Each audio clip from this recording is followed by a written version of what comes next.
अमनप्रीत जी चंडीगढ़ से। राधा वल्लभ श्री हरिवंश। श्री हरिवंश महाराज जी, आपके चरणों में कोटि कोटि प्रणाम। प्रभु जी, जैसे हमारे जीवन में कोई भी बीमारी लंबे समय से चल रही हो तो परिवार के लोग और सब जानकार लोग बोलते हैं कि योग साधन, कसरत और कोई भी देसी औषधि लेने से अपने रोग को निजात पालो। क्या ये रोग हमारे प्रारब्ध हमें भोगने पड़ेगा? हम कुछ भी करके या क्या अपना प्रारब्ध से छुटकारा पा सकते हैं? नहीं, अवश्यमेव भोक्तव्यम कृतम कर्म शुभाशुभ। तो प्रारब्ध भोग भोगना होता है, किसी का भी हो। तो नाम जपते हुए हमें प्रारब्ध भोगने की सामर्थ्य मिलती है, प्रारब्ध नष्ट नहीं होता। संचित नष्ट हो जाएगा, क्रियमाण नष्ट हो जाएगा, प्रारब्ध भोगना ही पड़ेगा। बड़े बड़े संतों को भोगना पड़ा है। इसलिए नाम जप करते हुए भगवान से प्रार्थना करें कि आपने जो हमें रोग दिया है इसके भोगने की हमें सामर्थ्य दे दो। तो वही सामर्थ्य दे देंगे तो हंसते हंसते भोग लिया जाएगा, नहीं फिर रोते रोते भोगना पड़ेगा। चिंता, शोक, क्लेश, खूब नाम जप करो, उनका बल रखो, उसका चिंतन ही नहीं। राधा राधा राधा, जो कष्ट है उसे भगवान की कृपा प्रसाद मानकर सह लेते हैं। राधा राधा राधा राधा राधा, भोगना पड़ेगा प्रारब्ध। किसका प्रश्न था?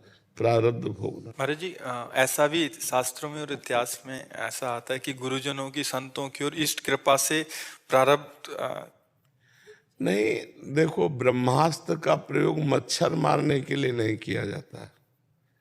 ये शरीर नष्ट होने वाला है, इस शरीर की नष्ट होने की एक तिथि है और काल उसकी व्यवस्था करता है। काल कि भाई तुम्हें कैंसर से मरना है, तुम्हें दिल की बीमारी से मरना है, तुम्हें इससे मरना है, मतलब अलग अलग व्यवस्था है। कभी काल गड़ासा लेके किसी को नहीं काटता, उसकी व्यवस्था है। तुम्हें एक्सीडेंट से मरना है, तुम चलते चलते मरोगे, तुम खाते खाते मरोगे, तुम बोलते बोलते मरोगे, सबके लिए वो व्यवस्था की है। वो व्यवस्था है। शरीर को जर्जर कर दिया रोग से, मृत्यु ने आके प्रहार किया कोई न कोई बहाने से और शरीर को छोड़ा। तो जब पता है वो तिथि पक्की है, जिस तिथि को मरना है वो तिथि पक्की है, जब पता है कि जो हमारे कर्म है वो हमको भोगने पड़ेंगे, फिर हमें परेशानी क्या है? हंस के भोगो, क्यों रो के भोगो। राधा राधा राधा राधा, जैसी आपकी मर्जी प्रभु वैसे। बड़ा आनंद मिलता है प्रभु का। तेरा किया मीठा लागे, भगवान का किया हुआ बहुत मीठा लगता है। भगवान से चित्त जोड़ लो तो आनंदित हो जाओगे। इस भजन का प्रयोग इसके लिए नहीं किया जाता कि रोग नष्ट हो जाए, तो शरीर तो नष्ट ही होना है। भजन लेके चलते हैं भगवान के पास, ऐसी जगह थोड़ी खर्चा कर देते हैं जो बेमतलब जाए। जो विधना ने लिख दिया, छठी राव के अंक, राय घटे न तिल बढ़े, रहे रे जीव निशंक। राय घटे न तिल बढ़े, इसलिए आनंदित रहो जी। पंकज जी। श्री राम। महाराज जी श्री राधे। महाराज जी, अगर जीवन मृत्यु के चक्र से मुक्ति पानी हो तो क्या क्या करना पड़ेगा? दैवी हेषा गुणमयी मम माया दुरत्याया, मामेव ये प्रपद्यन्ते माया में ताम तरन्ते थे। भगवान कह रहे हैं ये गुणमयी माया है, इस माया से मुक्त होना चाहते हो तो मेरी शरण में आ जाओ, मेरे चरणों का आश्रय ले लो। तो भगवान के चरणों का आश्रय ले लो और भगवान का नाम जप करो, भगवान की लीला कथा सुनो, स्वयं पढ़ो। जैसे श्रीमद् भागवत खरीद लो, 2 अध्याय 3 अध्याय स्वयं पढ़ो और जहाँ कथा होती हो वहाँ जाके मस्तक रख के प्रणाम करके दैन्य भाव से बैठो, कथा सुनो। भगवान की कथा बहुत जल्दी हमारा कल्याण कर देती है। भगवान की कथा और नाम जप से हृदय पवित्र हो जाएगा, पवित्र हृदय में भगवान की कृपा हो जाएगी। निर्मल जनमन सो मोहि पावा, मोहि कपट छल छिद्र न भावा। जहाँ मन निर्मल हुआ, भगवत साक्षात्कार हुआ, आवागमन से मुक्त हो गए। नाम जप करो, भगवान की लीला कथा सुनो और भगवान से प्रार्थना करो कि हे नाथ, अब जो बचा हुआ जीवन है वो आपके चरणों में, आपके चिंतन में, आपके नाम जप में, मंगल कार्यों में व्यतीत हुए। नाथ हमसे पाप न हो, अब हम एक क्षण के लिए भी भजन न छोड़ें, ऐसा भगवान से प्रार्थना करो। दिव्यांशु जी। पूज्य बड़े महाराज जी की जय हो। महाराज महाराज जी, मैं एक शिक्षक हूँ। जब भी विद्यार्थी उद्दंडता करते हैं और मैं उन्हें डांटता हूं या दंड देकर सुधारने की कोशिश करता हूं, तब बच्चे जोर जोर से श्री हरिवंश राधा राधा जपने लगते हैं और कहते हैं, अच्छा ये तो बहुत अच्छी, किसका है? अब मारो बोलते हैं। और इस स्थिति में मैं क्या करूं? वाणी जी कहती हैं, जो हरिवंश को नाम सुनावे तन मन प्राण ताप बलिहारी। ये तो बहुत बढ़िया भाई उपाय मिला। कोई मारने लगे राधा राधा राधा श्री हरिवंश, तो अगर वो वैष्णव है तो मारेगा काहे को, चाहे माँ हो चाहे भाई हो। महाराज जी जैसे कि अब सुनते हैं नहीं, और हम जैसे कहें कि तो वो कल श्री हरिवंश, अब मारो श्री हरिवंश। अब महाराज जी मैं करूं क्या? नहीं मारना चाहिए, दुलार वो करना बोले चाहिए। अगर अब मारोगे तो गुरुदेव अपराध लग जाएगा। अब ये श्री हरिवंश सुधारेंगे नहीं, राधा नाम सुधारेगा। जो हरिवंश का आश्रय लिए हैं बच्चे, राधा नाम का आश्रय लिए हैं, उनकी बुद्धि पवित्र हो जाएगी, क्योंकि उन्होंने भय से ही सही। अवहेलना, आदर, भय, श्रद्धा, अश्रद्धा, नाम ये नहीं देखता। नाम उच्चारण मात्र से परम पवित्र कर देता है। भाव कुभाव अनख आलसहु, नाम जपत मंगल दिशि दसहु। यदि हरिवंश नाम उच्चारण किया तो ये विद्या है, राधा नाम उच्चारण किया तो पराविद्या है। विद्या हरिवंश मंत्र चतुरक्षर जपत सिद्धि भव उद्धरणम। श्री हरिवंश तो भव समुद्र से उद्धार, और राधा राधा तो प्रेम में डूब जाएगा। ये पराविद्या, द्व्यक्षरा राधा नाम, ये पराविद्या है। तो राधा उच्चारण कर दे तो जो हरिवंश को नाम सुनावे तन मन प्राण तासु बलिहारी। जो हरिवंश उपासक सेवय सदा सेवता के चरण विचारी। हमारे सामने जो कहते श्री हरिवंश, तो हम उसके चरणों तन मन तासु बलिहारी। जो हरिवंश को नाम सुनावे तन मन प्राण तासु बलिहारी। तन मन प्राण सब बलिहार हैं, और कोई भी अपराध किया हो क्षमा। तो कम से कम इसी बहाने श्री हरिवंश श्री हरिवंश श्री हरिवंश, कैसे पापी क्यों न हो, हरिवंश नाम जो ले, अलक लड़ेती रीझ के महल खवासी दे। तो ये बहुत बड़ी बात है। बड़े अच्छे संस्कार बच्चों में है, इनके द्वारा ऐसे गंदे बातें बनेंगी ही नहीं। जो बचपन से नाम आश्रित है कि ये नाम मुझे बचा लेगा, तो आपसे ही नहीं बचा लेगा, पाप कर्मों से भी बचा लेगा, संसार से भी बचा लेगा। नाम समर्थ है, वो असमर्थ बच्चे हैं, उन्होंने नाम का भरोसा पकड़ा कि अब मारो। मैं श्री हरिवंश कहता हूँ तो नाम का बल लिया ना, तो श्री हरिवंश नाम बल लहो, अपने मन भाई सब कहो, रहो शरण हरिवंश की। सब बात बन जाएगी, सब बात बन जाएगी। शगुन गर्ग जी गाजियाबाद से। राधे राधे महाराज जी। महाराज जी मेरा प्रश्न है कि नाम जप करने का सबसे आसान तरीका क्या है? क्या हमें हाथ में कंठी माला अथवा काउंटर लेकर ही नाम जप करना चाहिए? ऐसा करने से कभी कभी हर जगह थोड़ा दिखावा सा लगता है। जबान से अंदर से उपांशु, ये जो ऊपर की तालू है जहाँ दांतों का ज्वाइंट है, मसूड़ा, तो मसूड़े के ऊपर जबान का अग्रभाग रख लिया ऐसे।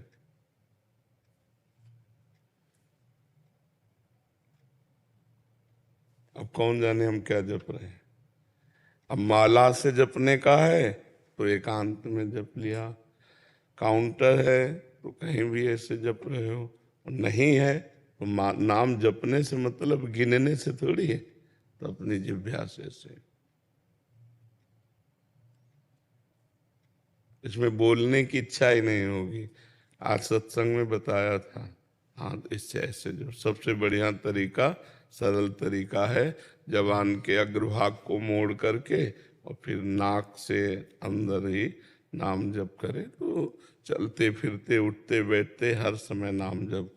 माला और ये सब एक सहयोग है नाम जप का, लेकिन वास्तविक नाम जप का स्वरूप है श्वास के श्वास प्रश्वास, ऊपर नीचे श्वास जा रहे, नाम यही माला है। श्वासों की माला हर समय चलती रहे और उसमें नाम चलता रहे, यही हमारा जीवन है। योगेश महाराज जी घनश्याम दास। महाराज जी आपके चरणों में राधे राधे। महाराज जी मोक्ष प्राप्ति का कोई एक कठिन मार्ग जो सन्यासियों द्वारा किया जाए, वह सरल मार्ग पारिवारिक कर सकें, ऐसा अपने हिसाब से बताएं। आप क्या बनना चाहते हो? सन्यासी बनना चाहते हो या गृहस्थ हो? सन्यासी। विरक्त हो? विरक्त हो तो आप अपने लिए पूछ रहे हो या समाज के लिए पूछ रहे हो? अपने लिए भी और समाज के लिए भी। नहीं, समाज तो पता नहीं अलग अलग भाव वाला है, वो मोक्ष चाहता है या प्रेम चाहता है या संसार के सुख चाहता है या स्वर्ग लोक चाहता है। आप किस मार्ग में चल रहे हैं? कठिन मार्ग, मोक्ष प्राप्ति के लिए। कठिन मार्ग से मोक्ष प्राप्ति करना चाहते हैं तो लोक परलोक के समस्त भोगों से वैराग्य। कठिन मार्ग तो तब मानते जब कौपीनवंता खलु भाग्यवंता, एक लंगोटी लगी है और ऊपर से जो जरा सा टुकड़ा लपेटे उघार आते। आप खुले शरीर से सर्दी सहे, खुले शरीर से वर्षा सहे, आप खुले शरीर से गर्मी सहे, कोई सुविधा प्रकृति की न स्वीकार करें और निरंतर भगवदाकार वृत्ति करें। आकाश वृत्ति से जो भोजन मिल जाए, आकाश वृत्ति कौन तो समझते हो, न मांगा न इशारा किया, हमारे सामने आ गया तो पा लिया, नहीं तो कई कई दिन भूखे रहे। अभी चल रहे हो भला इन मार्गों में? थोड़ा थोड़ा। हाँ, अभी हमें लगता है अहंकार छोड़कर भगवान की शरण में होकर नाम जप करो तो सब ठीक हो जाएगा। ठीक प्रभु जी। नहीं, अगर भगवान की शरण में हो जाओ और नाम जप करो, निरंतर नाम जप, और भगवान से रो तो कृपा कर देंगे। भगवान गुरु भगवान कृपा कर दे तो मोक्ष मार्ग, गुरु मोक्ष मूलम गुरु कृपा, मोक्ष मूलम गुरु कृपा। कठिन साधन तो कहाँ, अब एक भी कठिन साधन नहीं स्वीकार किए हो, नहीं ना। आकाश वृत्ति से रहो, अभी तुम्हें पता चल जाएगा कठिन साधन किसे कहते हैं। 4-4, 6-6 दिन, 8-8 दिन भोजन ही नहीं मिला। अब जैसे भगवान रख रहे हैं वैसे गंगा जल पी के अपना काम चलाए। कठोर साधना तो अभी आपने एक भी नहीं स्वीकार की है। तो हमारी तो यही राय है कि वृद्धावस्था की तरफ शरीर जा रहा है, रोगी शरीर होने में देर नहीं लगती, तो भगवान की शरण में होकर उनसे पुकारो तो कम समय में वो ज़्यादा कृपा कर देंगे। नाम जप करो और सत्संग सुनते रहो, ऐसी जगह रहो जहाँ संतों का संग मिले। सत्संग से हमें ज्ञान की प्राप्ति होती है, ज्ञान से मोक्ष होता है। नहीं, ठीक है जी। विनय कुमार जी गोरखपुर से। राधे राधे। राधे राधे महाराज जी। महाराज जी, मनुष्य के आध्यात्मिक प्रकृति के लिए भक्ति योग और कर्म योग दोनों का ग्रस्त जीवन में होकर कैसे निर्वहन किया जाए? जो हम कर्म करें पहले उसमें पाप कर्म नहीं होना चाहिए, ध्यान रखना है। जैसे आप व्यापार कर रहे हो तो उसमें पाप कर्म नहीं होना चाहिए। आप जैसे कोई नौकरी या कोई भी कार्य कर रहे हो तो पाप कर्म नहीं होना चाहिए। जैसे आप बड़े पद में हो, आप घूस लेते हो तो पाप कर्म बन गए ना। दोषी को मुक्त कर दिया, निर्दोष को दंड दे दिया तो पाप कर्म बन गया। जैसे व्यापार है तो आप उचित दाम का विक्रय कीजिए, उसमें उचित मुनाफा ले लीजिए, उसमें ज़्यादा। तो पाप कर्म से अगर हम बच जाएं और जो भी कर्म कर रहे हैं यत करोषि, जो भी कर्म कर रहे हैं वो श्री भगवान को अर्पित कर दें और नाम जप करें। तो नाम जप भक्ति योग हो गया और कर्म भगवान को समर्पित हो गए तो कर्मयोग हो गया। नाम जप करते हुए जो भी हम खाएं पिए करें वो सब भगवान को समर्पित कर दें तो हमारा कर्मयोग भी बन जाएगा। और भक्ति योग माता पिता पत्नी पुत्र परिवार जिनकी सबकी सेवा करें, खूब धर्म पूर्वक धन कमाएं, अपने परिवार की सेवा करें और जो कर्म है वो भगवान को समर्पित कर दें। हर समय नाम जप करते हैं, बढ़िया कल्याण हो जाएगा। गृहस्थी में बहुत बढ़िया मंगलमय जीवन है, पर उसको जीना सीख ले तब है, नहीं तो पाप कर्म करेगा तो फिर नहीं बन पाएगा जी। माधव गर्ग जी। राधे महाराज जी। महाराज जी, हमारे मन को सत्य असत्य का ज्ञान होने पर भी वो क्यों हमेशा गलत मार्ग अर्थात भोगों की अभिलाषा? कई बार चर्चा में कहा है कि हम अपनी जानकारी का पूरा प्रयोग नहीं कर पाते हैं क्योंकि हमारे अंदर अध्यात्म की कमी होती है। हमारे अंदर नाम जप का बल नहीं है, अध्यात्म बल नहीं। जैसे हमें पता है कि ये नहीं करना चाहिए, लेकिन वेग आया और हम वो कर बैठते हैं। बाद में हम सोचते भी हैं कि यार नहीं करना चाहिए, पहले भी सोचा था कि नहीं करना चाहिए, लेकिन ऐसा लगता है जैसे कोई भूत सा आता है और जबरदस्ती हमको करवा करके चला जाता है। ऐसा अनुभव होता है ना।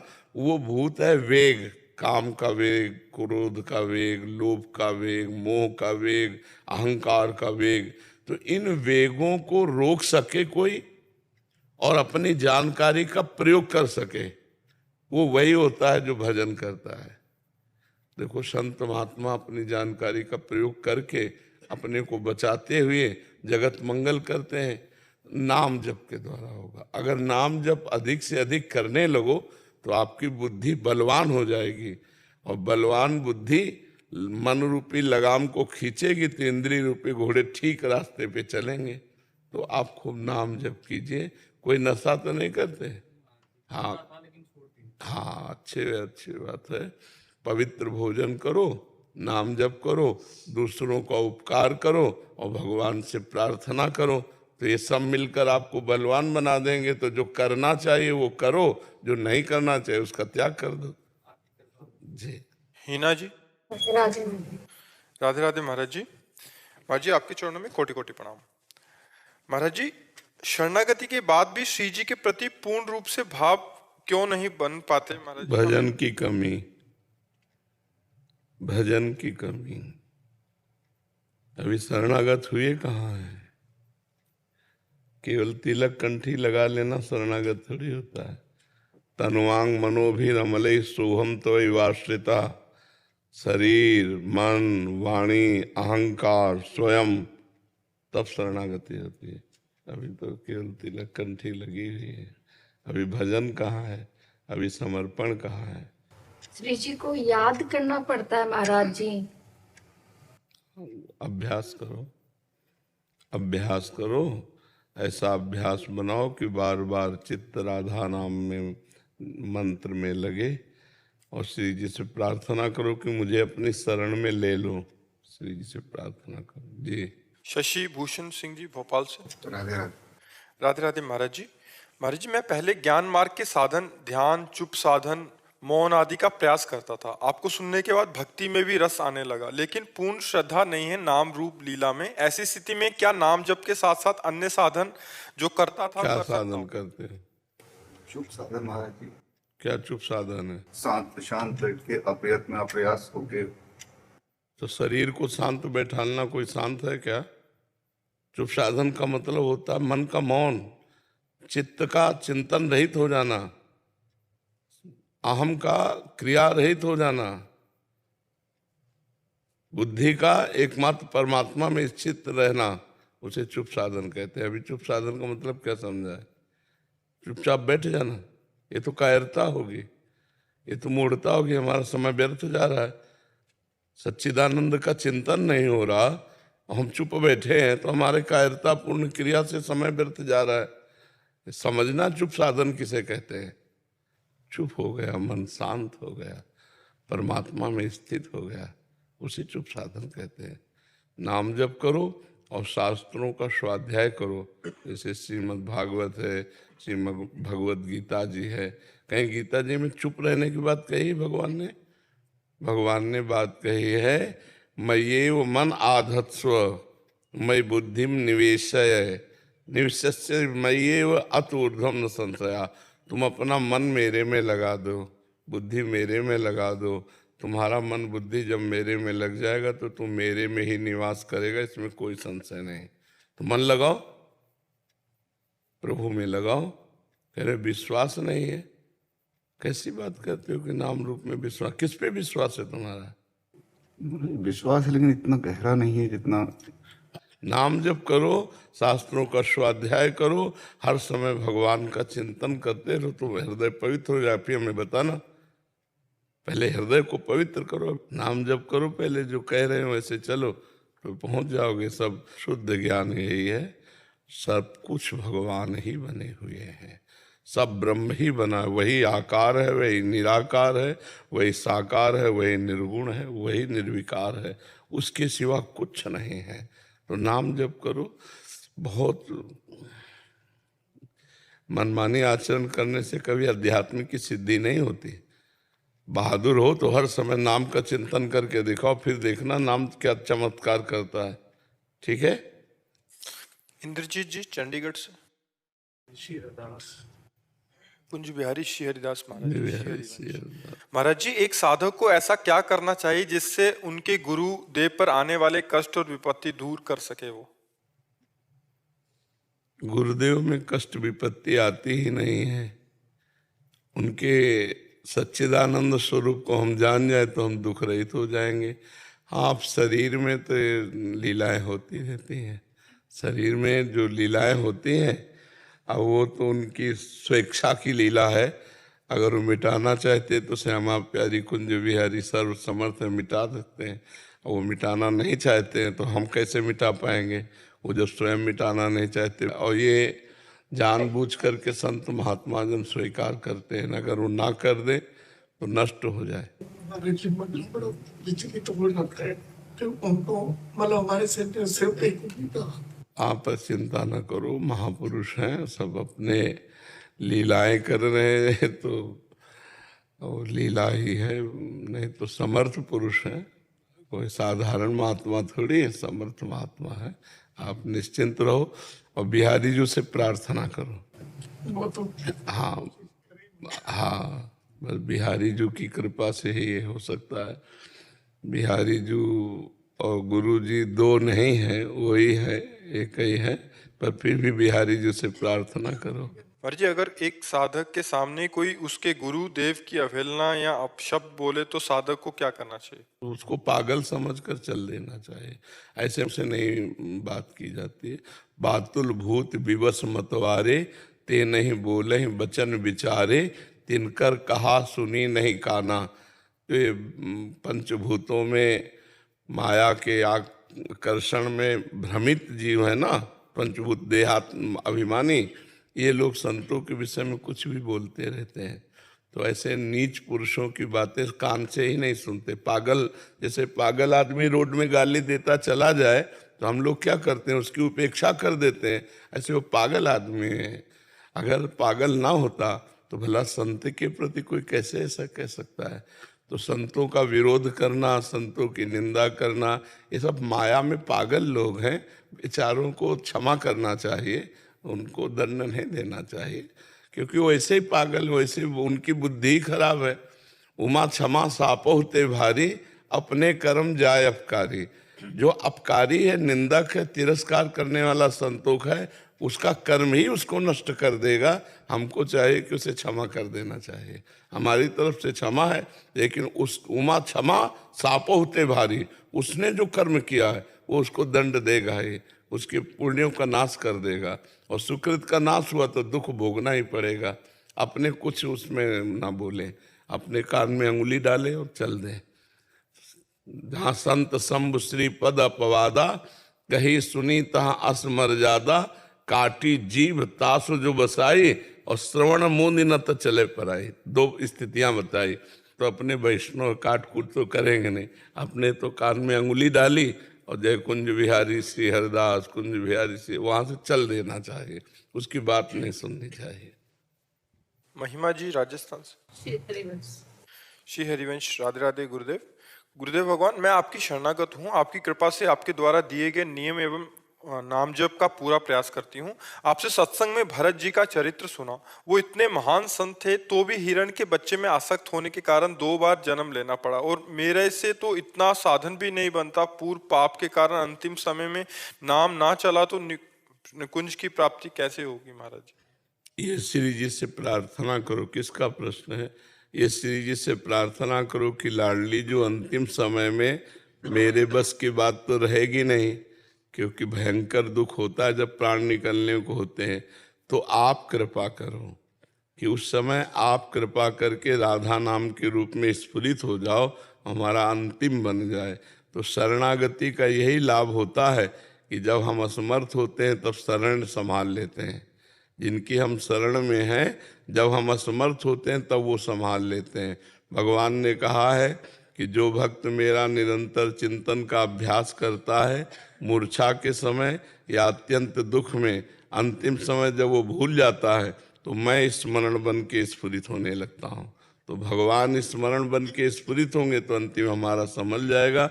हमें अविश्वास नहीं करना, हमें विश्वास करना है कि हमारी लाडली जो अंतिम समय आएंगी और हमें लेके जाएंगे। गुरुदेव भगवान आप लेके जाए, बस दृढ़ विश्वास रखे ना, तो लाडली और गुरुदेव में कोई अंतर थोड़ी। वही लाडली जो है गुरुदेव हो, वही हमारी गुरुदेव है, तो वही आएंगे, हम अंतिम समय हमें ले जाएंगे। हमको विश्वास रखना चाहिए। सबरी मैया के गुरुदेव भगवान ने कहा राम जी आएंगे, 1000 वर्ष रोज सोहनी लगाना, पावड़े बिछाना और फल आदि एकत्रित करना, कभी अविश्वास नहीं हुआ। 1000 वर्ष तक रोज भगवान आए और सबरी मैया को निहाल किया। तो हमें विश्वास रखना चाहिए कि हम शरणागत हैं, भगवान अंतिम समय हमारा स्मरण बनेंगे, प्रियाजू अंतिम समय आएंगी और हमें ले जाएंगे, ऐसी भावना करनी चाहिए जी। संध्या जी गाजियाबाद से। राधे राधे। राधे राधे महाराज जी, आपके चरणों में कोटि कोटि नमन। महाराज जी, मेरा प्रश्न है कि जहां भी कहीं भी सभी कभी भी सुनने में आता तो संत जनों का एक ही संदेश मिलता है कि भजन सिमरन करने से ही एकमात्र 84 लाख योनियों के चक्रव्यूह से मुक्ति पाई जा सकती है एवं मोक्ष की प्राप्ति होती है, अतः हमें भजन अथवा ध्यान करना चाहिए। महाराज जी, क्या ये सत्य है? यदि हाँ तो क्या बिना गुरु दीक्षा अथवा नाम दाम के केवल नाम जप से ही हम जन्म मरण के चक्र से मुक्त हो सकते हैं? कृपया मार्गदर्शन करें। और यदि गुरु बनाना अनिवार्य है तो इतने सभी गुरु एक मोक्ष प्राप्ति के लिए अलग अलग दीक्षा अथवा नाम क्यों देते हैं? ऐसे में सही अथवा गलत गुरु की पहचान कैसे करें? बहुत संशय भरा हुआ किसका है? सबकी तुम्हें चक्कर क्या? तुम किस मार्ग में चलना चाहते हो? रोड तो हमारे भारत में सब बने हुए हैं, लेकिन तुम किस रोड में, किस लक्ष्य में जाना चाहते हो? ज्ञान योग है, सांख्य योग है, अष्टांग योग है, भक्ति योग है, कर्म योग है। तो हर योग के अलग अलग आचार्य हैं, अलग अलग संत हैं, अलग अलग गुरु। आप किस मार्ग में चलना चाहते हो? और सब मार्गों के द्वारा मोक्ष प्राप्त होता है, सब मार्गों के द्वारा प्रेम प्राप्त होता है। तो आप ऐसी अवहेलना ना करें कि इतने सब गुरु हैं, इतने सब ऐसे, ये शुद्ध ये प्रश्न ठीक नहीं है। नाम जप करो, नाम जप करने से भगवान प्रसन्न होंगे, गुरुदेव रूप से मिलेंगे, फिर वो जो मंत्र नाम देंगे उससे भगवत प्राप्ति होगी। ये सिद्धांत है। चाहे शिव बिरंच सम होई, गुरु बिनु भव निधि तरह न कोई। तो आप उसको प्यार से, आप ऐसे कि इतने गुरु हैं, इतने, मतलब एक ऐसा लगता है जैसे आप एक अवहेलना सी कर रहे हैं संतों की। ऐसा नहीं है।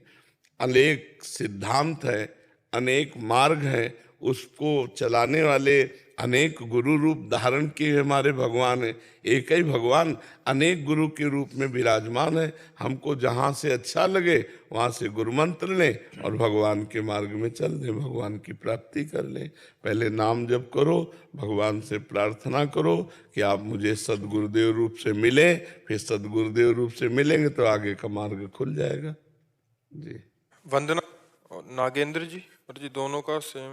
वंदना जी का प्रश्न था कि महाराज जी गलत क्रिया व कुसंग के प्रभाव से कई वर्षों तक ब्रह्मचर्य नष्ट किया। मेरी स्थिति इतनी गिर गई है कि मेरी स्मृति बिल्कुल नहीं रही। खाना खा लिया फिर भी स्मृति नहीं थी, सत्संग सुनने के बाद कुछ याद नहीं रहता। अभी ऐसी स्थिति हो गई कि कोई भागवतिक दिनचर्या नहीं हो रही। इनका भी नागेंद्र जी का कि इतना हो गया कि अभी जो आप बताते हो सारे मेरे अंदर विकार वैसे ही आ चुके हैं, मन व्यथित हो चुका है, उस शारीरिक व्याधियां। अभी तो तुम बच्चा हो, अभी बच्चे, छोटे छोटे बच्चे सब गलत आचरणों में, गलत संग के प्रभाव से। सबसे बड़ा जहर तो मोबाइल हो गया है। जो चाहो सर्च करो, देखो, गंदी बातें देखोगे तो गंदा चिंतन बनेगा, गंदी क्रिया बनेगी और फिर उससे पतन हो जाता है। अब सुधार लो, पहले खान पान सुधारो, देखना सुनना सुधारो। मोबाइल से गंदी बातें मत देखो, गंदे मित्रों का संग मत करो, अपने हाथ से अपने शरीर की कोई गंदी क्रिया मत करो, नियम लेना पड़ेगा। अब उसमें ये तो है नहीं कि कोई औषधि काम करेगी, उसमें तो आपको विवेक पूर्वक अपने आप को संभालना होगा कि जब हमारे अंदर वेग आवे काम का तो हम हस्त मैथुन ना करें, उससे हमारी हानि होगी। तो हानि, जैसे बढ़िया खीर बनी हो और उसमें जहर मिला हो और ये कोई विश्वसनीय बता दे ये भाई इसमें जहर मिला है, तो आप नहीं खा सकते। तो हस्त मैथुन तुम्हें सुखद लगता है पर ये भारी जहर है, ये तुम्हारी जीवनी शक्ति को नष्ट कर देगा, जीने लायक नहीं रखेगा। तो अब देखो वो बच्चे है ये अपनी अपनी हालत बता रहे हैं। अभी तो बहुत लंबा चौड़ा है महाराज जी। हाँ, तो वो लंबा चौड़ा पढ़ने की जरूरत नहीं है, पढ़ने की जरूरत नहीं, वो सब बस इतना हम जरूर प्रार्थना करेंगे कि अगर आप सुधरना चाहो तो अब भी सुधर सकते हो, अगर नहीं सुधरना चाहते तो कोई सुधार नहीं सकता। ये बहुत बड़ा हानिकारक विषय है और लोग इस पर ध्यान नहीं दे रहे हैं। नए नए बच्चे, नए नई बच्चियां सब इस गलत मार्ग में चली जा रही हैं और इसमें सबसे बड़ी समस्या है कि दूसरे की कोई जरूरत नहीं है, वो अपना मन बदमाश है ही है। मतलब हमें लगता है कि कहो 90% 100 में ज्यादा ही होंगे भाई। हाँ, 90% बच्चे तो इसके शिकार है ही हैं। तो इसलिए हमें लगता है आप लोगों को ठीक होना पड़ेगा, आपको अपनी हिम्मत दिखानी पड़ेगी। एक बार आपको नियम लेना होगा कि मर चाहे जाऊं मैं ये नहीं करूंगा, तो अमर हो जाओगे। मरना क्या, ब्रह्मचर्य रहने वाला मरता थोड़ी, तो अमरत्व की तरफ जाता है। तो आप चाहो बच्चा तो ठीक होने के लक्षण स्वीकार कर लो। राधा राधा नाम जप करो और गंदी बातें छोड़ो बच्चा, हम तो यही प्रार्थना करेंगे। हमारे पास कोई जादू टोना तो है नहीं, अब अपने को संभाल लो। राधा राधा नाम जप करो, पवित्र भोजन करो, 1-2 किलोमीटर दौड़ो और ब्रह्मचर्य से रहो, तो अभी साल 6 महीने में सब पूर्ति हो जाएगी। 6 महीने से हम ब्रह्मचर्य से ही है, पर जो भोजन में है ना, जो रसेंद्रिय, वो हमारी कंट्रोल नहीं हो पा रही महाराज जी।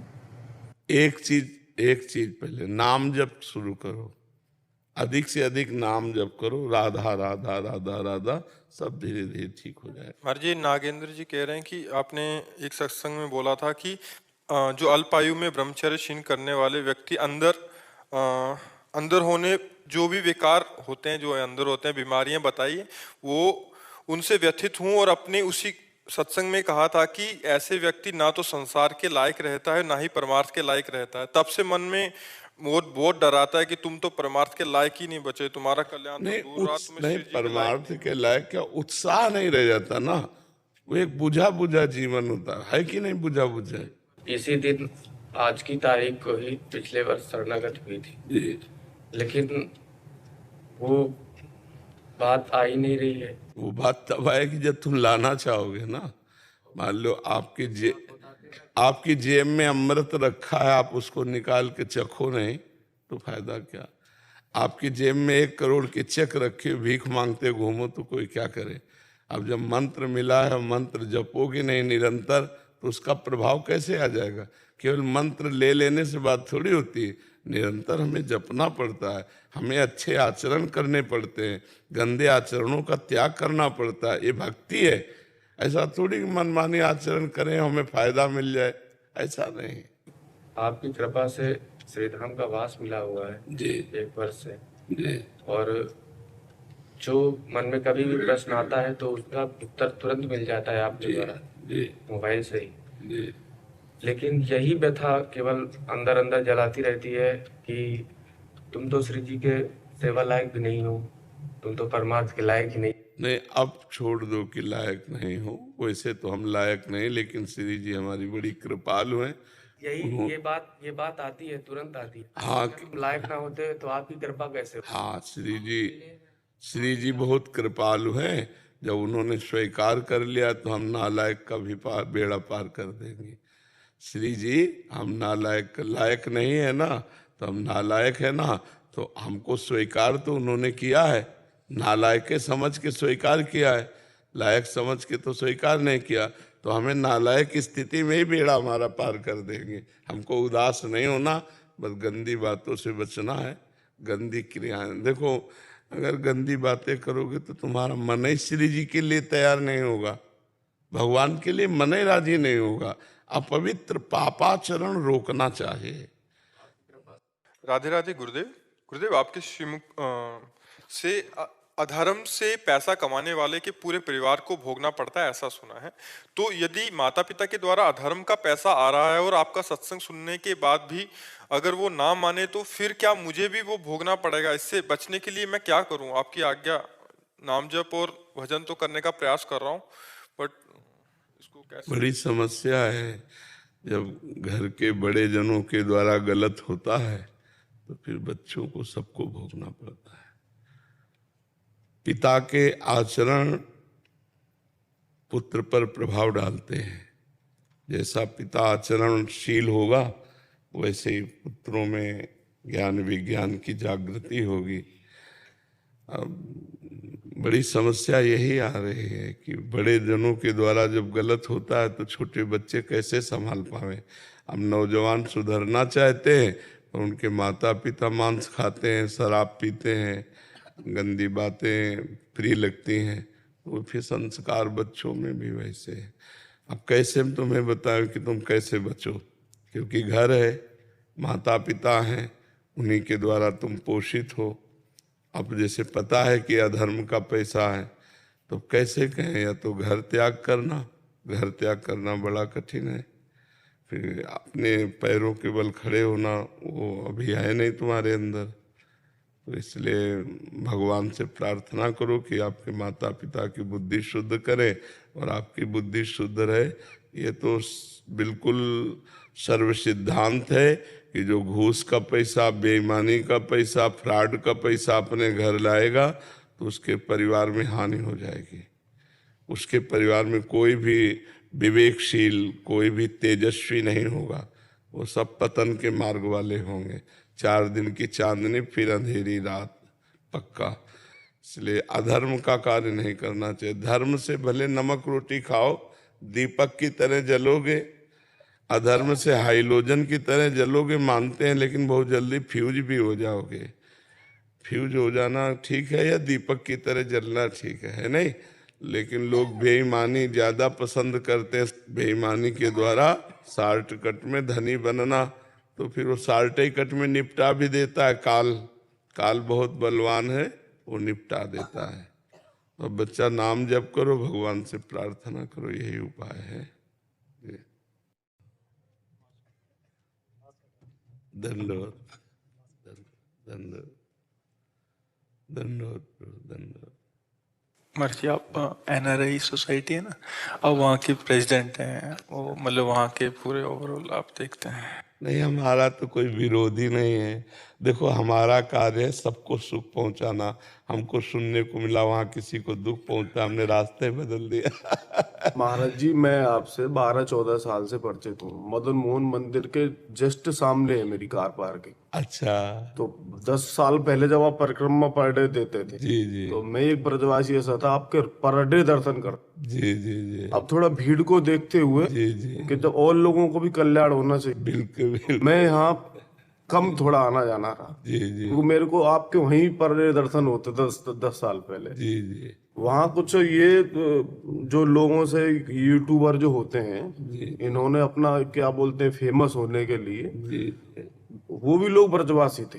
ब्रजवासियों के प्रति आपके प्रति 1% नहीं आ सकता। हाँ, ब्रजवासी हमारे आगे आ, वो तो ब्रजवासी नहीं है। हाँ, ब्रजवासी तो हमारे आराध्य देव। यूट्यूबर ने उनको कह के आप ये बोल दो, उन लोगों ने, ब्रजवासी तो आपको पता ही है कैसे। हाँ, भोले वाले तुरंत ही वो कह दिया उसके सामने, उनको भी पश्चाताप हो रहा है। हाँ, नहीं है। यहाँ आपकी आज्ञा हुई तो आना चाह रहा है। नहीं, बिल्कुल आए, हम हृदय से जिस के नाते मैं यहाँ आपसे ये माफी मांगने आया हूँ ब्रजवासी होने का। हमारी प्रार्थना उन लोगों से भी कह दीजिए, हम आपका कभी अहित नहीं कर सकते, हम सबका सुख देने, हम एक शब्द भी नहीं इस विषय पे। उनसे रोज बात होती है, वो ये खुद ही पछता रहे हैं वो लोग कि ये गलत हो गया। और वो हिम्मत नहीं जुटा पा रहे थे। नहीं नहीं, कभी वो मैं एक बार उनको अपने साथ जरूर लेके आइए, और हम स्वागत करते हैं। हम बैर विरोध कभी किसी का नहीं कर सकते। पर नहीं मेरे को दर्शन होते थे, मैं आपके पैर वहां छूता, आपने मेरे को उल्टा मना करते थे कि नहीं आप ब्रजवासी हो भाई, आप आनंदित रहो ना, आप प्रसन्न रहो। और उन ब्रजवासियों से भी जिन्होंने बोला है ना, उनको हम प्रणाम करते हैं। नहीं, वो पटाखे वाले जो होते हैं महाराज जी, उसने क्या किया उस दिन, जो सोसाइटी का चबूतरा है ना भाई, वो तो सावधान जगह पर रख के चलाएगा, भीड़ में तो चला नहीं दे। उससे गलती क्या हुई, उसने चबूतरे पर रख के चला दिया, और चला दिया 10-5, तो फिर आवाज ही अंदर। नहीं, हम ये नहीं चाहेंगे। ब्रजवासी होने के नाते आप हमारी धरोहर हैं। और मैं अभी काशी गया था, तो वहाँ ऐसी बात चल रही थी, बोले कहाँ से आए हो, कि वृंदावन से आए। बोले महाराज जी तो वहाँ रहते हैं, तो मुझे खुद अपना गर्व महसूस हुआ कि मेरे से कहाँ काशी कितनी दूर है, वहाँ चर्चा आपकी हुई। तो मैं ये भाग्यशाली हूँ कि यात्रा दोबारा निकलनी चाहिए। बिल्कुल। और कभी किसी को जैसे कोई परेशानी पड़े ना, तो हम घर के हैं, ऐसे सीधा आऊंगा मैं। हर चैनल पे कह रहा हूँ कि बाबा हमारो, मैं बाबा। बिल्कुल। अब जैसे यहाँ आप आके कह रहे हो, तो हमसे बता दो कि बाबा ऐसे ऐसे, तो 4 लोग मिलकर उसका। यूट्यूबरों ने थोड़ा भ्रम फैला दिया, उन्होंने ये मौका तक नहीं दिया कि यहाँ बात रख सके। नहीं आप ये बोल दो, उनका कुछ फेमस का कुछ गलत उनका है जो चल रहा है, तो उनको कुछ ये है, तरह तरह के लोग हैं। एक्चुअल में जो आदमी था यूट्यूबर, उसने उसको बोल दिया, और वो यहीं के अग्रवाल हैं एकदम। इसलिए मैं खुद ही कहने आया हूँ कि महाराज जी वहीं से निकलेंगे। बिल्कुल। और मैं वहाँ सोसाइटी पे खड़े होके सारे संत लोग जितने भी हैं, सबका वहाँ सम्मान करूंगा, और इसका पश्चाताप करूंगा कि मेरे ब्रजवासी होते हुए वहाँ सोसाइटी में ये हो गया। तो मैं तो हिम्मत नहीं जुटा पा रहा था बहुत दिन, तो यहाँ नहीं, आप बिल्कुल अपने घर। अब मेरे को यहाँ लगा, तो अब मैं समय समय पे ही आता रहूंगा। बिल्कुल। आपका अगर आज्ञा होगी तो मैं समय समय पे जरूर आता रहूंगा। बिल्कुल। ठीक है महाराज जी, दंडवत। और पूरी कॉलोनी में कह दीजिएगा कि हम सबको प्यार करते हैं, हमारी तरफ से कभी सब आपको भी प्यार करते हैं। एक ब्रजवासी भी ऐसा नहीं है कि आपके प्रति तिनका के बराबर सोच सके। आपने तो यहाँ 10-12 साल पहले मैं जब जुड़ा